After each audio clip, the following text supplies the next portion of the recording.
Hey everyone, Coach Craig, aka the Salty Swimmer here, coming to you with this IGTV special to, I forgot. No, I'm kidding, I didn't forget. To give you some ideas to get your swims in or some type of swimming in while you are quarantined or while you can't go to your pools because they're all closed. So here we go. Let's dive in because I'm already cold. Number one, if you are lucky enough to live near a body of water, go to it. Lake, ocean, pond, ugh, creek, river, be careful, lots of current. Go swim. The water might be very cold, so you have to be smart. I know a lot of triathletes have been reading on Facebook and Instagram, like they're hitting the open waters, which is great. Highly encourage it. But if you aren't used to temperatures under 50 degrees Fahrenheit, start slow. And I don't mean start swimming slow. I mean like go easy, like start, maybe you only do 10 minutes, maybe you only do 15 minutes.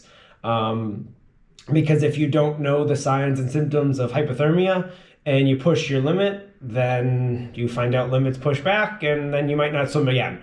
So if you're new to it, if you're not a nice swimmer, if you haven't been swimming all winter, take your time. Like put on the wetsuit, wear the gloves, wear the boots, wear the neoprene cap, put a silicone cap under the neoprene cap and over the neoprene cap. Like cover up. I know I normally don't say this because I'm anti-neoprene, but even I'm wearing a wetsuit right now. I have to get in a lot of volume. I go to the ocean. It's 40 degrees. I can only swim for about 15, 20 minutes without a wetsuit. So in a wetsuit, I'm swimming for, an hour, hour and a half, eventually 2 hours. So I need to get my distance in. So I'm going to swallow my pride and throw on all my neoprene, like all of it. I literally, gloves, boots, wetsuit, silicone cap, neoprene cap, silicone cap, earplugs, all of it. Do what you have to do, but be smart. Don't go by yourself. Stay, 6, 10, 15 feet apart. You don't need the person swimming next to you. Just have someone spotting you on land. All right? Swim parallel to shore. I repeat, do not go out. All right? Go to waist deep, lay down, start swimming. That's deep enough. Okay? Swim parallel, because when it's cold, if something hits and you need to get out quick, or you need your spotter to run in and grab you, if you're way out to sea, or you're in the middle of the pond, no one's getting you. Okay, so swim parallel to shore if you can. Swim somewhat close to shore. Don't be a hero. Wear your neoprene. That's number one. Start super slow. So maybe today or tomorrow you have 10 minutes. And the next day, I feel pretty good. Let's do 15, 20. Work your way up. It's a much safer way. It's a much more pleasant way to do it. It's okay for your hands and feet to go numb. That's normal. All right. What's not okay is if your thinking is much slower. Get out. If you're shivering, get out now. If your stroke rate slows a bit, start considering it's time to get out, maybe have a few more minutes. But numb hands and feet aren't a huge issue. That's what your body's supposed to do, because what's happening is it's shunting off the non-vital organs, so your blood is staying with your core. So as long as your core is warm, you're pretty good. But shivering, slow thinking are really bad signs. You need to get out. If your stroke rate is a lot slower than normal, it's time to get out, okay? So that's number one, if you can do it. Some people aren't lucky enough to do that. If you aren't lucky enough and you have land, like you have a driveway or you have a backyard, another option is, and I checked this out, go to walmart.com or go to Amazon. They have out-of-ground pools that you don't need a massive pool you swim in, right? You just need something for your body plus a few feet on every side so you can lay down.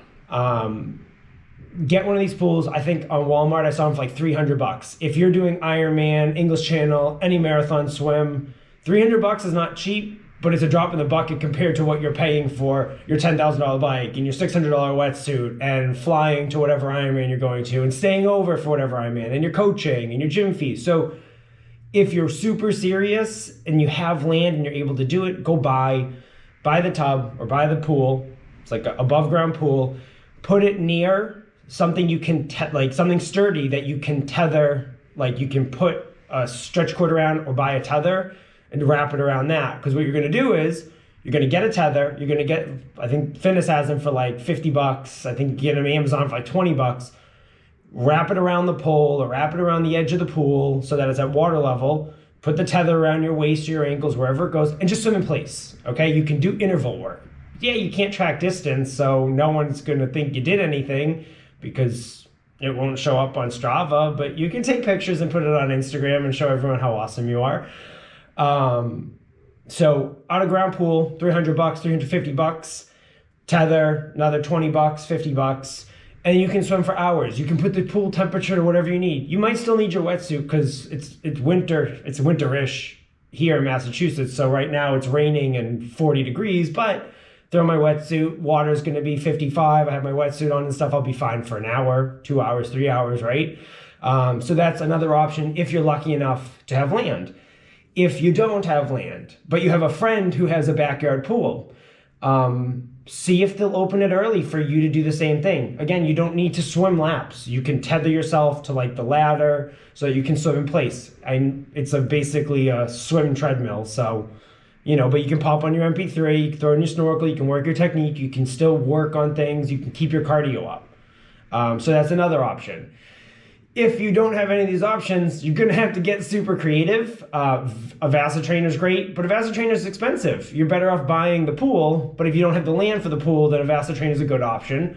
Stretch cords, bands, going through like that high elbow catch, going through all the different techniques, burning out your lats, burning out your shoulders, your triceps, giving them very similar workout to swimming. It's not the same as swimming, but it's going to be a close second and it's better than nothing.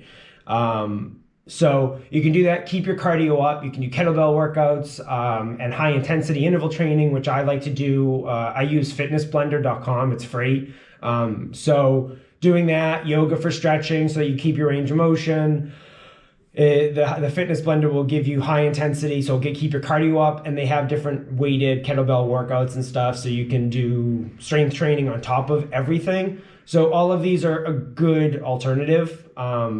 Also think about your weakness. What does your coach tell you you suck at while you're at the pool? What do you need to work on?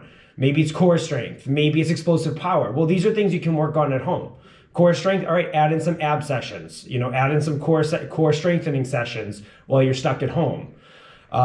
Is it explosive power? Okay, well, do some plyometric stuff, like plyometric work, find out Fitness Blender. But there's things you can always work at home so that when the pool's open and the open water's open, you're there. Cardio. Maybe you have trouble with cardio. I'm not saying run. I don't like running, but running, biking, the high intensity interval training, these are all great options to build the cardio so that once you're back in the pool, you're not starting from scratch. You have an engine. It's just putting all the pieces together. And then finally, an option that works great is visualization. And everyone, whether you have a place to swim or you don't have a place to swim, visualization should be done every day. Watch yourself, like make a very clear image of your technique. Like, okay, I'm watching myself swimming perfect. I'm breathing every 3, high elbow pull, high elbow recovery, nice smooth motion. Think through everything, make it a vivid image in your mind. If you do that, you've done it already, and you've done it hundreds of times before you get back to the pool. So when you hit the pool, your body, in a sense, your mind has like, I've already done this. So this is going to be it's going to give you a nice jump on when you already hit the water, because in your head, you're like, well, I've done this. And this is great for preparing for your races or your long swims.